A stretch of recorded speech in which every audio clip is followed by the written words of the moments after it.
अनंत ज्ञान दर्शन के धारक, त्रैलोक्य प्रकाशक, संसार के समस्त आत्माओं को मोक्ष मार्ग का दिव्य संदेश देकर इस अनंत संसार सागर से तारने वाले चरण तीर्थ शासनपति प्रमथ भगवान महावीर स्वामी को एवं उपकारी पूज्य गुरु भगवंतों के चरण कमलों में हृदय की अनंत आस्थाओं के साथ कोटि सह वंदना अर्थ करने के पश्चात हमारे श्रमण संघ के तृतीय पट्टधर आचार्य, चतुर्थ पट्टधर आचार्य भगवान डॉक्टर शिव मुनि जी महाराज साहब, जिनका कल 18 तारीख को जन्म समारोह, जन्म जयंती का सुंदर आयोजन यहाँ पर किया गया था, जिन्होंने अपने माता पिता से सुंदर संस्कार प्राप्त करके बहुत ऊंची पढ़ाई करने के बावजूद, जिन्होंने डबल PhD करने के बाद भी गुरु ज्ञान मुनि जी महाराज साहब के संग में आकर के उन्होंने संसार की असारता का स्वरूप जाना और उनकी सेवा में वे सदा सदा के लिए दीक्षित हो गए। ऐसे आचार्य भगवान डॉक्टर शिव मुनि जी महाराज साहब के संदर्भ में कुछ पंक्तियां देते हुए मैं अपनी बात आपके सामने रखना चाहूंगा। करते कराते जो आत्मा का ध्यान है, शिव गुणवान है, शिव गुणवान है, शिव गुणवान है, शिव गुणवान है। जन्म धरा आपकी मलोट मंडी प्यारी है, जन्म धरा आपकी मलोट मंडी प्यारी है, तेरे पंजाब की गरिमा बड़ी प्यारी है, हाँ गरिमा बड़ी प्यारी है। ओसवाल कुल की बजाते नित शान है, ओसवाल कुल की बजाते नित शान है, शिव गुणवान है, शिव गुणवान है, शिव गुणवान है, शिव गुणवान है। शुभ संस्कार संग तीव्र बुद्धि पाई है, शुभ संस्कार संग तीव्र बुद्धि पाई है। उच्च शिक्षा ग्रहण कर प्रतिभा दिखाई है, हाँ प्रतिभा दिखाई है। संयम स्वीकार कियो मिले गुरु ज्ञान है, संयम स्वीकार कियो मिले गुरु ज्ञान है। शिव गुणवान है, शिव गुणवान है, शिव गुणवान है, शिव गुणवान है। सभी धर्म ग्रंथ पंथ पढ़े बड़े चाव से, सभी धर्म ग्रंथ पंथ बड़े भाव से, ज्ञान ध्यान साधना भी करे शुभ भाव से, हाँ करे शुभ भाव से। आचार्य सम्राट शिव संगठन के प्राण है, आचार्य सम्राट शिव संगठन के प्राण है। शिव गुणवान है, शिव गुणवान है, शिव गुणवान है, शिव गुणवान है। सुधारस भरी वाणी लगे अभिराम है, सुधारस भरी वाणी लगे अभिराम है। गुणों के भंडार प्रिय पाले अभिराम है, हाँ पाले अभिराम है। ध्यान योग से ही जिनकी दिव्य पहचान है, ध्यान योग से ही जिनकी दिव्य पहचान है। शिव गुणवान है, शिव गुणवान है, शिव गुणवान है, शिव गुणवान है। संघ के विकास में सर्वस्व वारा आपने, आत्मा के जागरण का दिया नारा आपने, हाँ दिया नारा आपने। जिनेन्द्र गुंजाए संघ कीर्ति का दान है, जिनेन्द्र गुंजाए संघ कीर्ति का दान है। शिव गुणवान है, शिव गुणवान है, शिव गुणवान है, शिव गुणवान है। करते कराते जो आत्मा का ध्यान है, करते कराते जो आत्मा का ध्यान है। शिव गुणवान है, शिव गुणवान है, शिव गुणवान है, शिव गुणवान है। देव और गुरु की भक्ति करते हुए मन में जितना अहोभाव उत्पन्न होता है, व्यक्ति अपने जीवन में उतना ही बड़ा लाभ प्राप्त करता है। गुरु अवधेश सौभाग्य मदन सभागार में उपस्थित समस्त धर्म प्रेमी शुद्ध श्रोताओं, सुशील माताओं एवं बहनों, इस जीवा को पाए के गए गुणियों के गुणगान जीवा मिलना व्यर्थ है, नरभव निष्फल जान। ये उत्तम जीव मिली है तो देव गुरु की भक्ति करके, देव गुरु के गुणगान करके, देव और गुरु की स्तवना करके अपने जीवन को भी सद्गुण से सजाने का प्रयत्न करना चाहिए। सचमुच हम जब परमात्मा के गुणानुवाद करते हैं, गुरुओं के गुणानुवाद करते हैं, तो अपना जीवन भी गुणों से अलंकृत होता है। जिस गुण की अनुमोदना करते हैं नर नार, जिन अच्छे सद्गुणों की प्रशंसा करते हैं, अनुमोदना करते हैं, वो गुण आता साथ में छाया के अनुसार। ये सारे गुण हमारे जीवन में भी उसी तरह से आ जाते हैं जैसे हमारे शरीर की छाया हमारे साथ साथ चलती है। वैसे ही जिनके भी हम गुणानुवाद करते हैं, गुरुओं के गुणानुवाद करो, परमात्मा के गुणानुवाद करो, उससे हमारी आत्मा को बहुत बड़ा लाभ प्राप्त होता है। इसलिए बंधुओं, महापुरुषों के गुण गाने से, महापुरुषों की स्तवना करने से हमारा जीवन भी गौरवशाली बनता है। तो बात आपके सामने कर रहा हूँ हमारे श्रवण संघ के चतुर्थ कक्षर आचार्य भगवान डॉक्टर शिव मुनि जी महाराज साहब, जिन्होंने अपनी बहुत बड़ी उदारता का परिचय देकर के,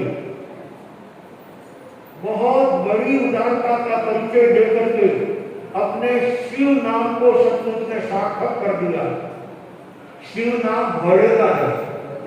सचमुच में भोला व्यक्ति जब तक किसी बात को आग्रह की हुई बात को छोड़ता नहीं है तब तक कोई काम बनता नहीं है और शिव जी से हर कोई अड़ता भी नहीं है और अड़ने की हिम्मत भी नहीं करता है। परंतु आपको बताना चाहूंगा कि हमारे संघ के आचार्य कितने सरल हैं, कितने विनम्र हैं, कितने निरभिमानी हैं कि उन्होंने संतों की बात को सुनकर के संघ हित में, समाज हित में अपने दो बने हुए संघों को एक बनाने का कार्य उन्होंने अपने जीवन काल में करके बताया।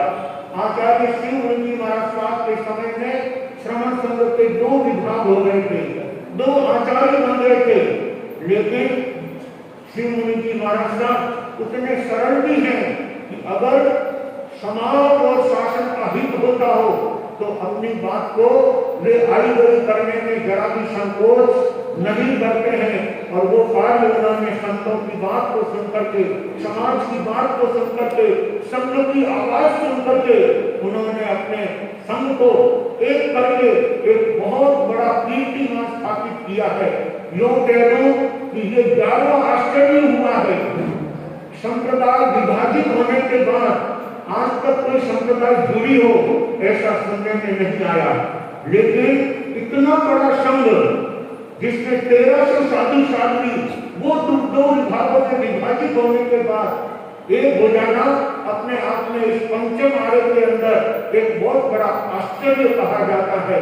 ऐसे हमारे धर्माचार्य पूज्य गुरुदेव श्री शिव मुनि जी महाराज साहब ने अपनी बात को नहीं खींचते हुए संघ हित में उन्होंने संघ ऐक्यता का काम करके समाज के लिए, शासन के लिए और चतुर्थ संघ के लिए उन्होंने अपना बहुत बड़ा उपकार किया है।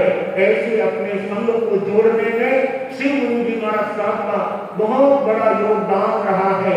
ऐसे उत्तम उपकारी महापुरुष आचार्य भगवान डॉक्टर शिव मुनि जी महाराज साहब के इस जन्म दिवस पर हम उनके प्रति शुभ मंगल कामनाएं देते हैं। आप जियो हजारों साल और प्रत्येक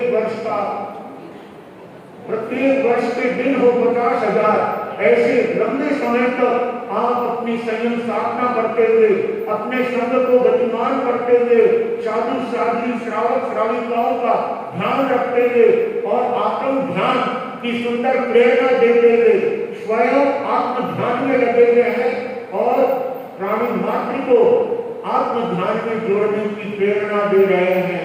सचमुच में हमारे तेरापंथ संघ के आचार्य महाप्रज्ञ जी ने प्रेक्षक ध्यान किया। आचार्य नाना राज महाराज साहब ने समीक्षा ध्यान की, उन्होंने प्रेरणा दी। तो हमारे आचार्य भगवान डॉक्टर शिव मुनि महाराज साहब ने आत्म ध्यान की प्रेरणा दी। सचमुच में आत्म ध्यान धर्म ध्यान और शुक्र ध्यान से ही संभव होता है। ऐसे धर्म ध्यान और शुक्र ध्यान की तरफ अग्रसर करने का कार्य हमारे आचार्य भगवान डॉक्टर शिव मुनि जी महाराज साहब ने अपने जीवन काल में करते हुए, अपने स्वयं के जीवन का कल्याण करते हुए चतुर्विध संघ को भी शासन की प्रगति में और अपने आत्म गुणों की अभिवृद्धि में निरंतर आगे बढ़ने का सुंदर प्रेरणा प्रदान की है। ऐसे आचार्य भगवान के चरणों में आज उनके जन्मदिन पर हम भावपूर्वक वंदन नमन करते हुए उनके दीर्घायु शतायु होने की कामना करते हैं और उनकी छत्र छाया में और उनके मार्गदर्शन में हमारा संघ निरंतर अपने ज्ञान दर्शन चारित्र के क्षेत्र में और उसके साथ भावों के क्षेत्र में आगे बढ़ता हुआ अपने जीवन का उत्कर्ष करे। भाव प्रधान होते हैं बंधुओं, ज्ञान दर्शन चारित्र से भी बढ़कर के भाव होता है। जब भाव श्रेष्ठ होते हैं तो उस व्यक्ति का अपने आप में अंदाजा भी नहीं लगाया जा सकता कि उनकी धर्म क्रिया कितनी ऊंची है, उनकी धर्म क्रिया कितनी महान है। और ये बात हम यहाँ पर कानड़ कथियारे के चरित्र से सुन रहे हैं।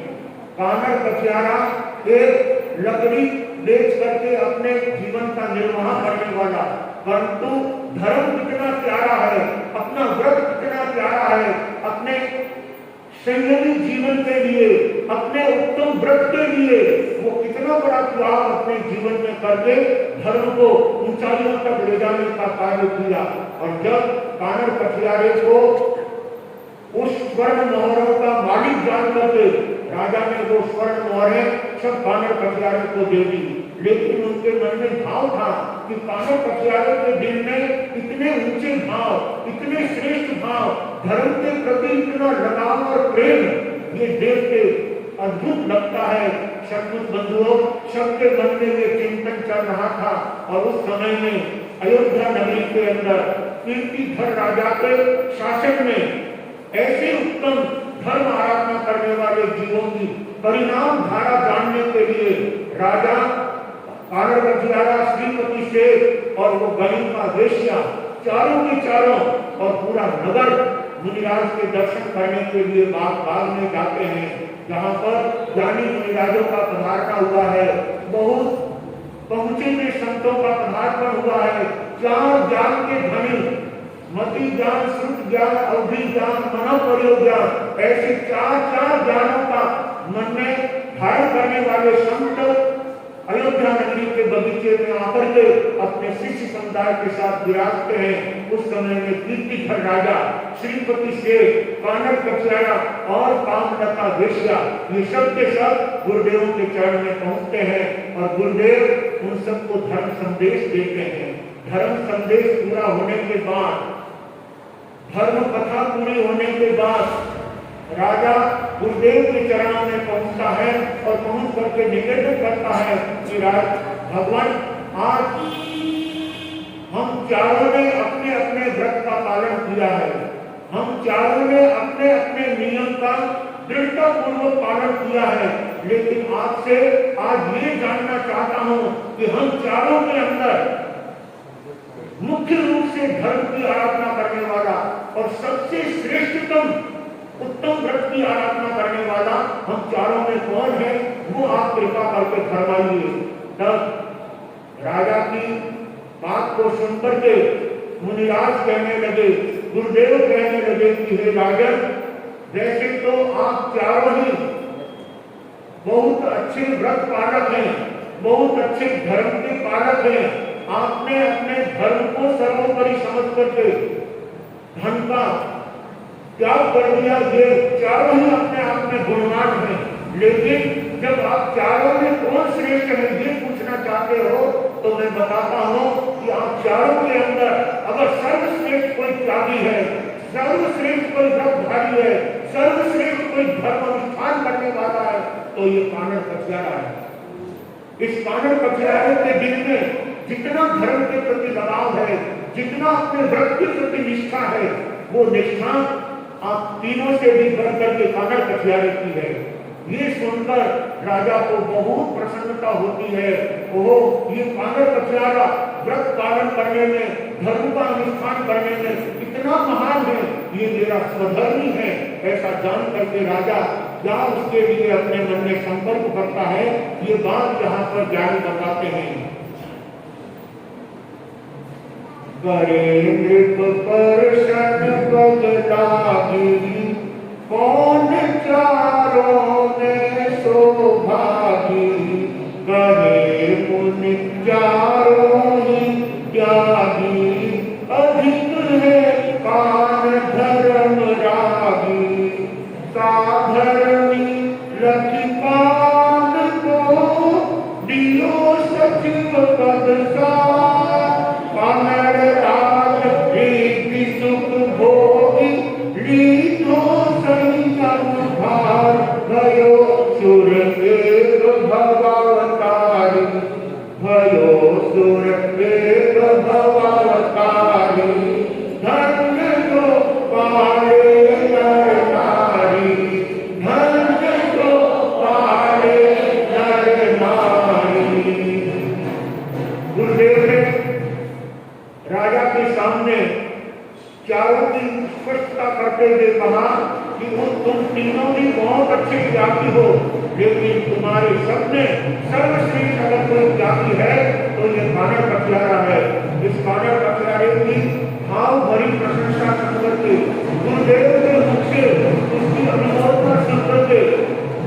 राजा के मन में कानड़ कछियारे के प्रति भाव जागृत होता है और विचार करता है, जिसके मन में धर्म के प्रति इतना अच्छा अनुराग है, ऐसे धर्मनिष्ठ व्यक्ति को मुझे अपना स्वधर्मी समझ करके, स्वधर्मी से बढ़कर के दुनिया में और कोई नाता नहीं होता और कोई संबंध नहीं होता। मैं कानड़ कछियारे को सचिव पद देकर के, मंत्री पद देकर के मेरे राज्य की संपूर्ण व्यवस्था कानड़ कछियारे के हाथ में देना चाहता हूँ, जो इतना धर्म के प्रति मजबूत है, अपने व्रत के प्रति निष्ठा और श्रद्धा रखने वाला है।